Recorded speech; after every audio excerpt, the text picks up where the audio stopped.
Αυτή ήταν η Roxette με το Listen to Your Heart εδώ στον Kiss 98 και σας είπα ότι σήμερα δεν είμαι μόνη μου, έχω πολύ καλή παρέα στο στούντιο, πολύ θετική παρουσία, έτσι να κάνω ένα μικρό intro.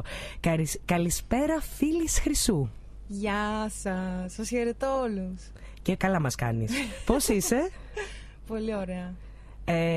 Είσαι πολύ χαρούμενος και πολύ θετικός άνθρωπος. Ναι. Όπως προσπαθούμε να είμαστε κι εμείς, τουλάχιστον στην προσπάθεια θα μας το πεις. Είναι μεταδοτικό. Είναι μεταδοτικό. Θέλω να πιστεύω. Έτσι. Λοιπόν, έχεις γράψει ένα βιβλίο, αλλά πριν φτάσουμε σε αυτό, πριν μιλήσουμε για αυτό, θέλουμε πρώτα να μας πεις 2-3 πράγματα για τον εαυτό σου. Καταρχήν να χαιρετήσω τους φίλους μου που με ακούνε και από το ίντερνετ. Όχι, ρώτα με. Ξεκίνα. Ωραία. Λοιπόν, ζεις εδώ στο Βόλο, ξεκινάμε με αυτό. Ναι. Δικό μας παιδί, λοιπόν. Με τι ασχολείσαι? Και το ρωτώ αυτό γιατί η ενασχόλησή σου λίγο σε οδήγησε στη συγγραφή αυτού του βιβλίου, νομίζω. Λοιπόν, με τι ασχολείσαι, Φίλης? Ήμουνα πολύ ανήσυχο πλάσμα από μικρό παιδί. Ναι. Μέχρι που ψάχνοντας βρήκα αυτό που ήθελα να κάνω, αυτό που μιλούσε μέσα μου. Και αυτό έχει να κάνει με τις ενεργειακές θεραπείες, τον εσωτερισμό. Ήθελα να μάθω το ευζήν, ήθελα να μάθω γιατί ο άνθρωπος είναι εδώ, γιατί περνάει όλα αυτά που περνάει.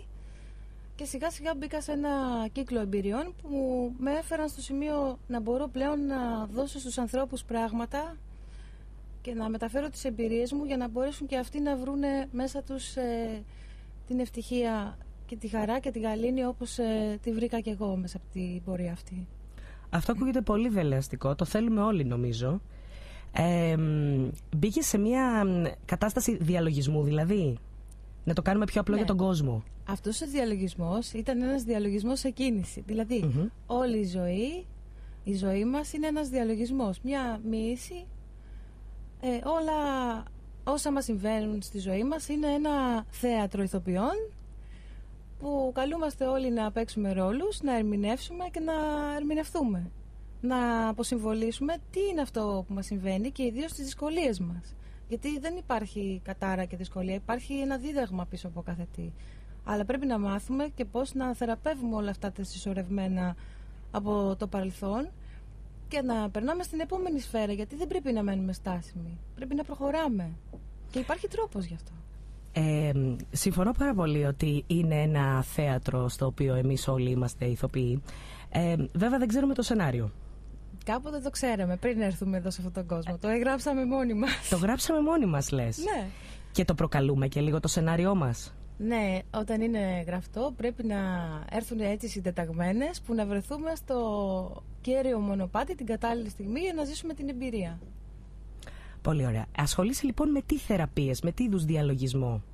Να το κάνουμε πιο απλό για τον κόσμο να το κατανοήσει, ο οποίος μπορεί να μην ασχολείται με αυτό.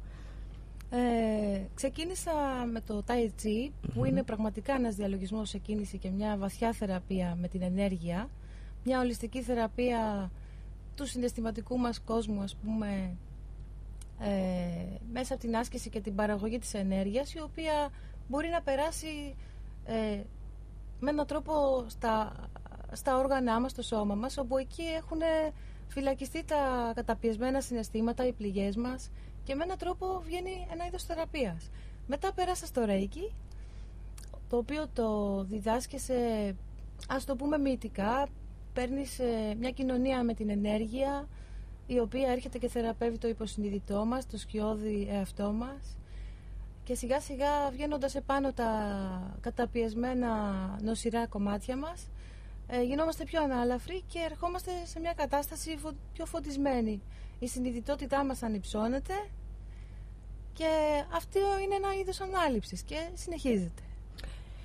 Επειδή το Tai Chi έχει και σωματική δραστηριότητα μέσα, το Reiki είναι μια πνευματική διαδικασία ή δουλεύουμε και με το σώμα? Είναι μια μορφή άσκησης? Λοιπόν, εφόσον περνάμε και μαθαίνουμε πώς να το διδάσκουμε και στους άλλους, πάνω απ' όλα μαθαίνουμε τη θεραπεία με την ενέργεια.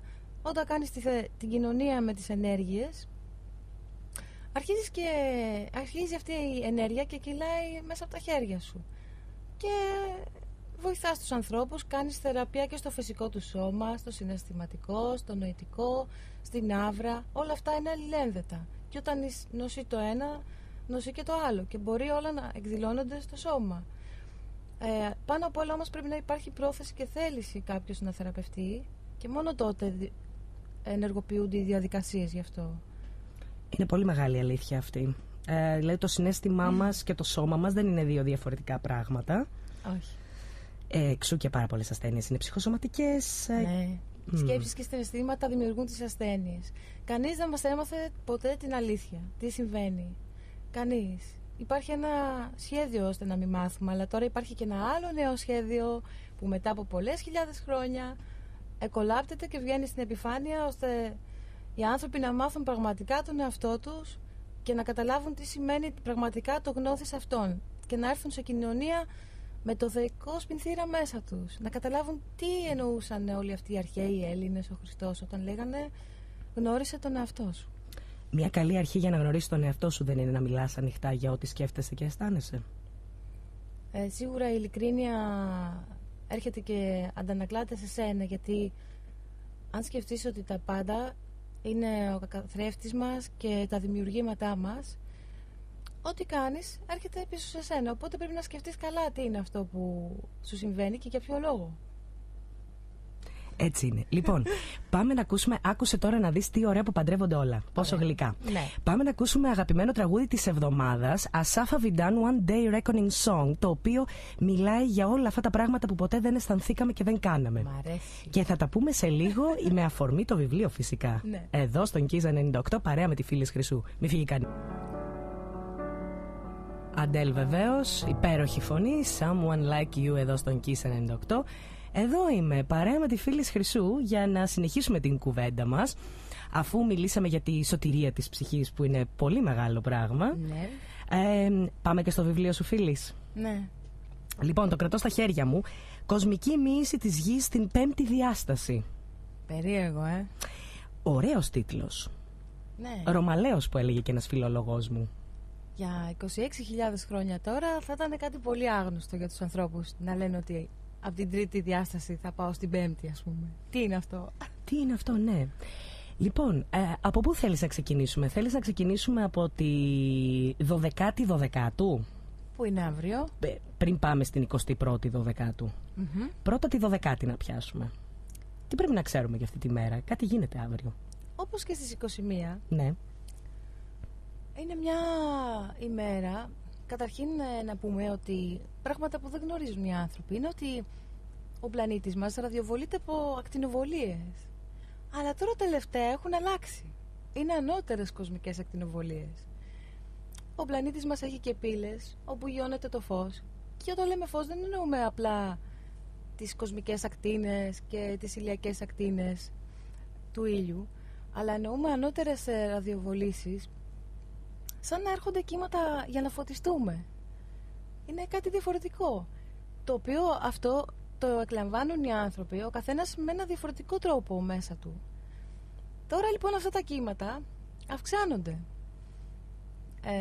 Αύριο λοιπόν είναι μια πύλη φωτός. Έρχεται πολύ φως στη γη και το πιο όμορφο πράγμα είναι να συντονιστούμε σε θετικούς οραματισμούς και σκέψεις, γιατί ό,τι σκεφτόμαστε το προκαλούμε και συμβαίνει, υλοποιείται. Το σύμπαν συνομωτεί. Ναι, αλλά και για τα δύο. Ναι. Αλλά όμως τώρα πρέπει να ισορροπήσει αυτή η πλάστιγκα. Γιατί για πολλές χιλιάδες χρόνια οι άνθρωποι έχουν βουλιάξει τον αρνητισμό και έτσι έχουν δημιουργήσει μια αρνητική σκεπτομορφή, ενέργεια, η οποία πέφτει ουσιαστικά πάλι και πλακώνει εμάς, τους ίδιους. Έχεις πολύ δίκαιο σε αυτό, αλλά δεν βοηθούν και οι περιστάσεις να αποφύγουμε τις αρνητικές σκέψεις και συμπεριφορές. Μας πολεμάν διάφορα συστήματα. Πρέπει να το παραδεχτούμε. Επειδή είναι οργανωμένα αυτά τα συστήματα.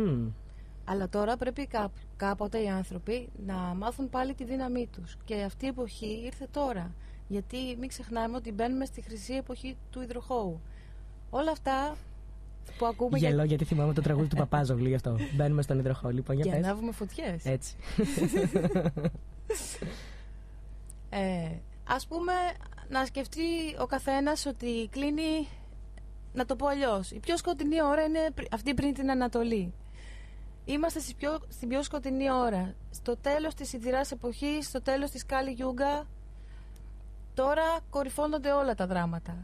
Αλλά γίνεται μια αλλαγή ηγεσίας μετά από πολλούς κύκλους. Υπάρχει ο κύκλος των 26.000 ετών, που θα εξηγήσω τι είναι. Υπάρχει ο κύκλος των 13.000 ετών, όπου η γη μας, η ανθρωπότητα, είναι κάτω από, ας πούμε, ένα σκοτεινό κλειό.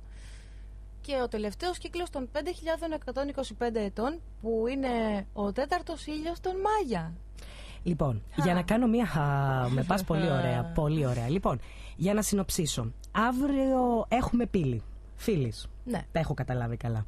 Λοιπόν, που σημαίνει ότι εάν κάνουμε θετικές σκέψεις, έχουμε μία έτσι θετική προδιάθεση από το σύμπαν. Ναι. Οπότε πρέπει να σκεφτούμε κι εμείς λίγο θετικά. Να βοηθήσουμε την κατάσταση. Για να το υλοποιήσουμε, καθώς γίνονται παγκόσμιοι διαλογισμοί αύριο, συντονισμένοι κάποιοι την ίδια ώρα. Ναι. Αλλά όλη μέρα και κάθε μέρα στη ζωή μας πρέπει να σκεφτόμαστε κάτι θετικό, ακόμα και αν δεν νιώθουμε έτσι, ώστε να έρθει, να βγει στο φως, να υλοποιηθεί, να το αισθανθούμε. Έχεις πολύ δίκιο. Για την 21η λοιπόν... με ενδιαφέρει, ξέρεις, την ώρα της συντέλειας, την προβλεπόμενη ώρα, έχω και εκπομπή, να ξέρω. Να ξέρουμε τι θα κάνουμε. Να ξέρω, θα κρυφτώ από κάτω σαν το παιδάκι, τι θα κάνω. Λοιπόν, πράγματι κλείνουν πολλοί κύκλοι εκείνη την ημέρα.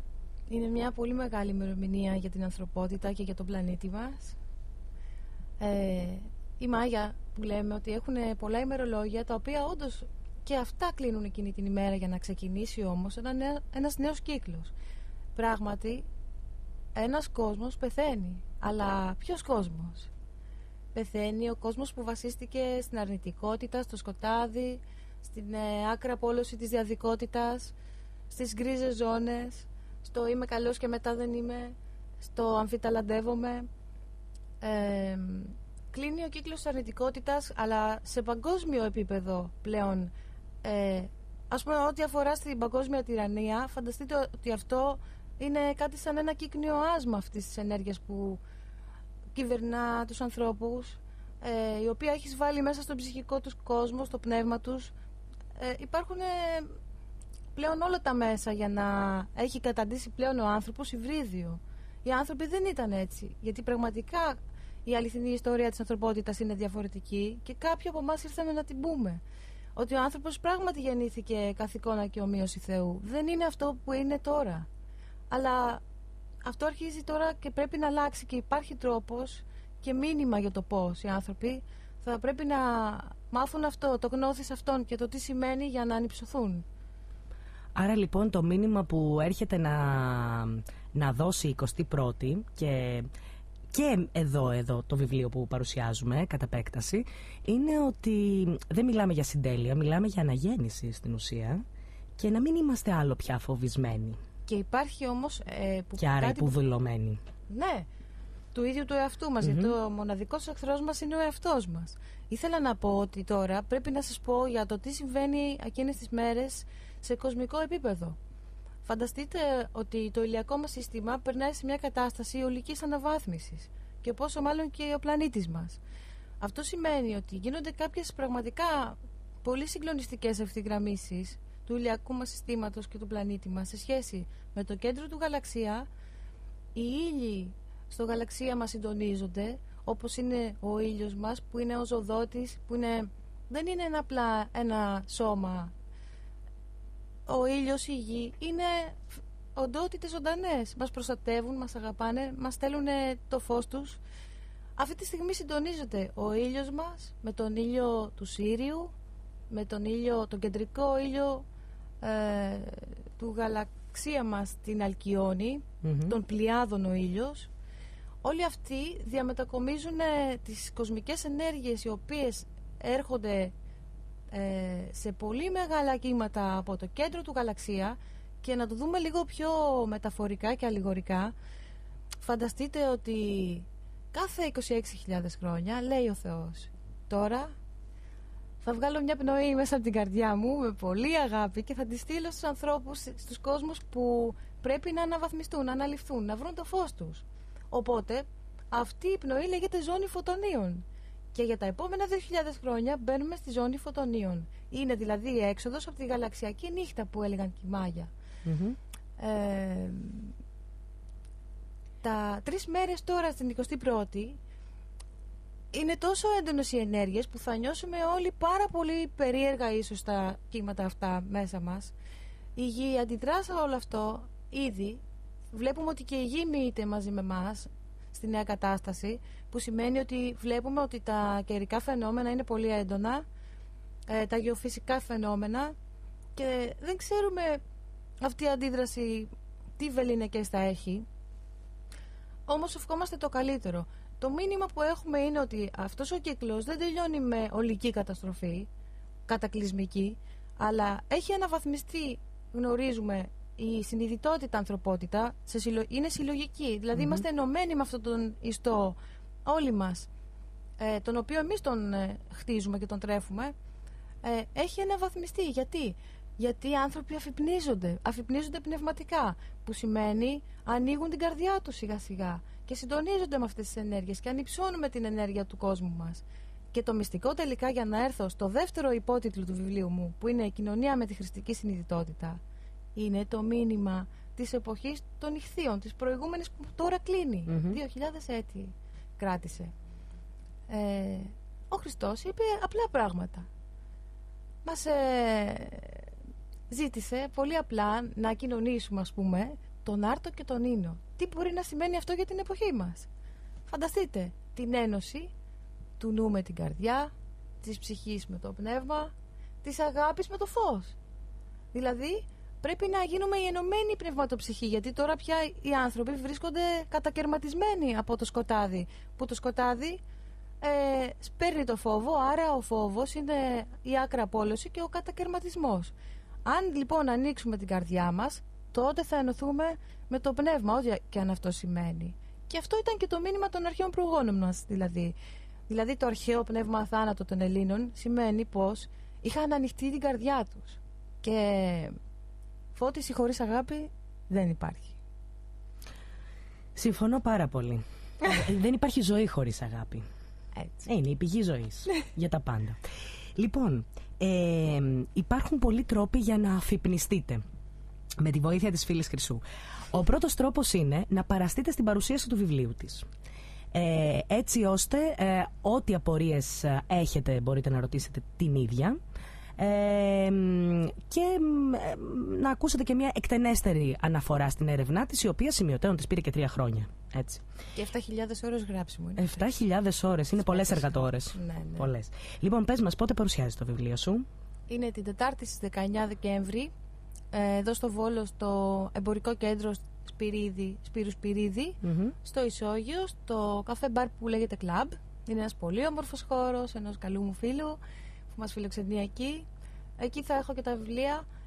Μετά η επόμενη παρουσίαση είναι στο μεγάλο φεστιβάλ του Ρέικι στην Αθήνα στις 21, 22 και 23 Δεκέμβρη. Στις 21 κάνω τη δική μου παρουσίαση εκεί. Τυχαίο? Δεν νομίζω.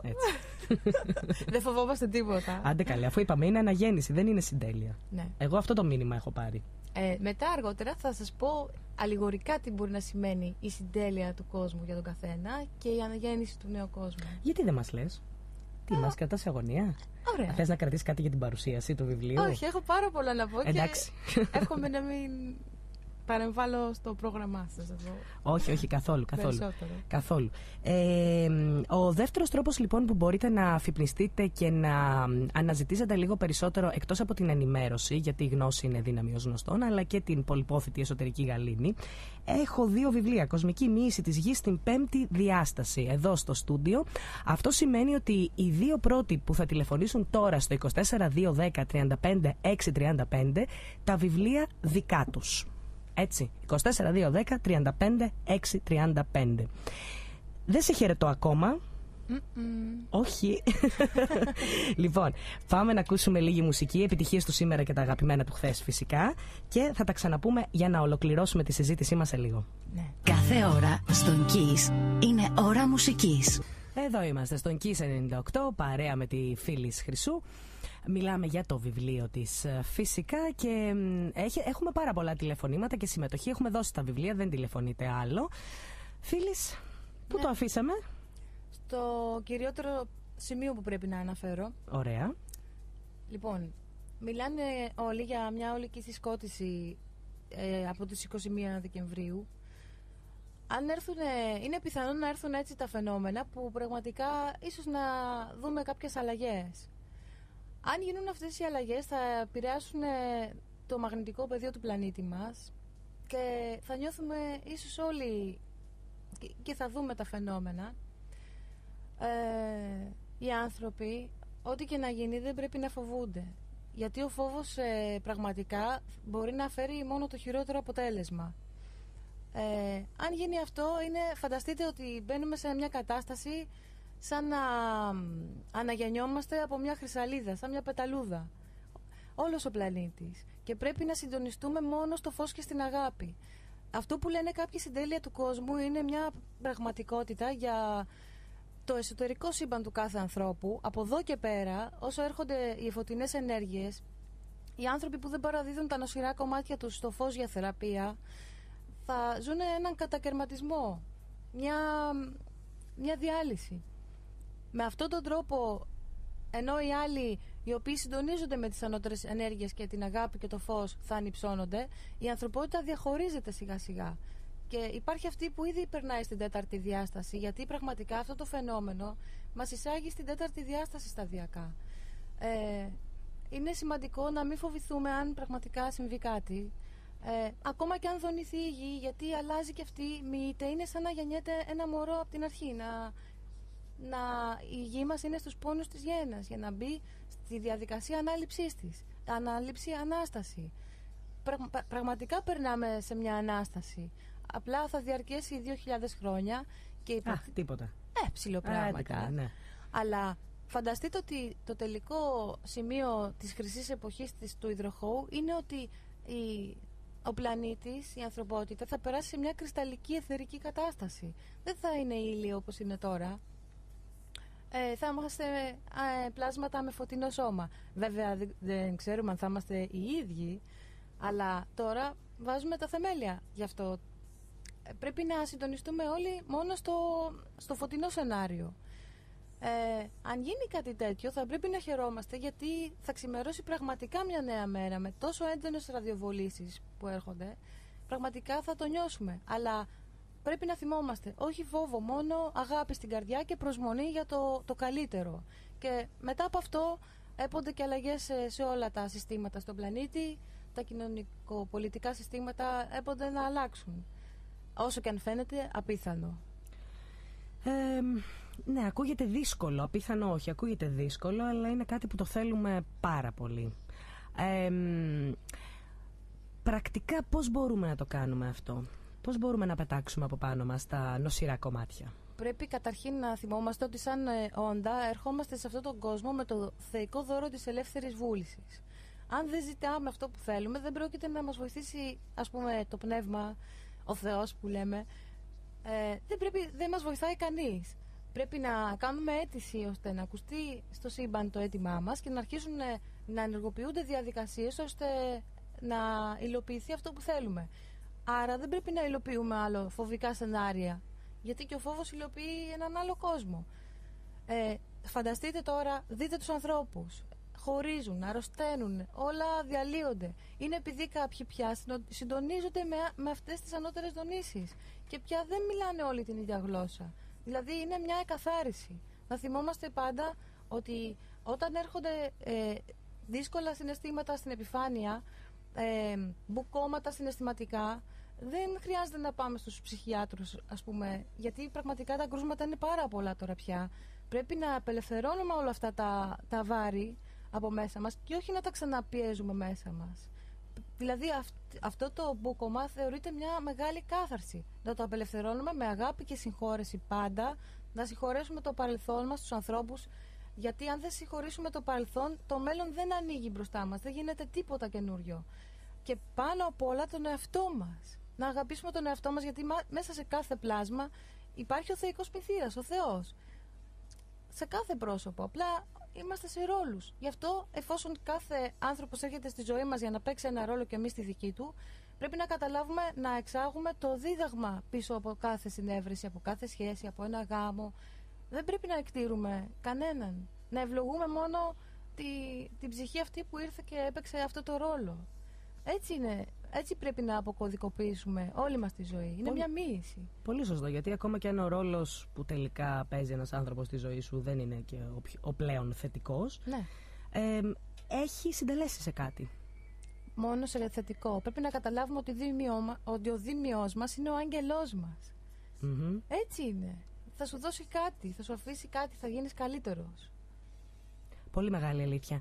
Φίλης, να ξαναπούμε άλλη μια φορά για την παρουσίαση του βιβλίου σου. Που ξεχάσαμε την ώρα. Που ξεχάσαμε την ώρα, αλλά είδες όταν έχεις καλή παρέα και τα λες ωραία.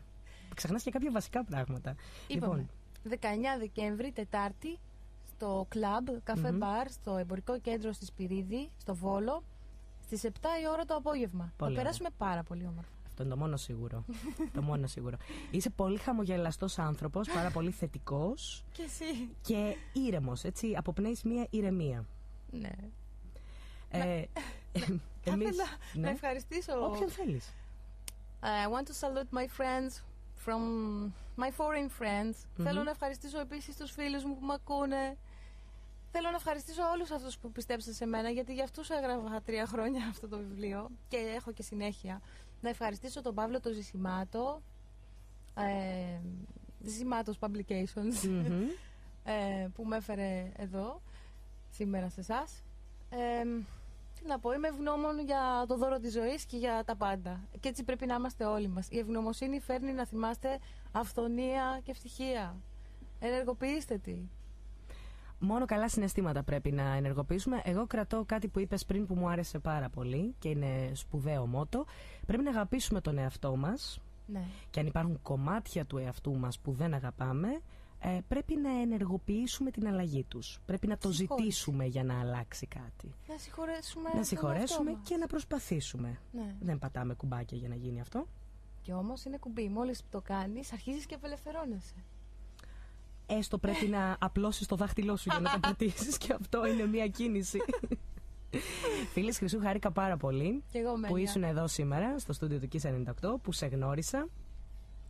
Καλοτάξιδο το βιβλίο σου. Όλα καλά. Όλα καλά. Εύχομαι τα καλύτερα σε όλους. Ευχηθείτε το καλύτερο και θα γίνει η πραγματικότητά σας. Σας το εγγυάμαι. Είναι πολύ ωραίο μήνυμα αυτές τις μέρες που έρχονται. Έχουμε πολύ ανάγκη να πιστέψουμε ακόμα και σε αυτό που φαντάζει θαύμα. Ένα τελευταίο. Βεβαίως. Να πω ότι αυτό που συμβαίνει στην Ελλάδα μας είναι ένα μάθημα που πρέπει να το περάσουμε όλοι, γιατί πρέπει να αναγνωρίσουμε τις αληθινές πραγματικές αξίες που πρέπει να έχουμε ως πλάσματα και πρέπει να το περάσουμε στοικά. Αλλά το μάθημα τελειώνει μόνο όταν το έχουμε καταλάβει. Άρα ξεκινήστε να αντιλαμβάνεστε τι σημαίνει όλο αυτό που συμβαίνει για να ξεκινήσει μια νέα Ανατολή. Σε όλα τα επίπεδα. Προσυπογράφω κι εγώ ως καθηγήτρια. Το μάθημα τελειώνει μόνο όταν το κατάλαβε ο μαθητής. Αλλιώς πάμε στην επανάληψη. Φίλης Χρυσού, σε ευχαριστώ πάρα πολύ. Και εγώ όλους σας.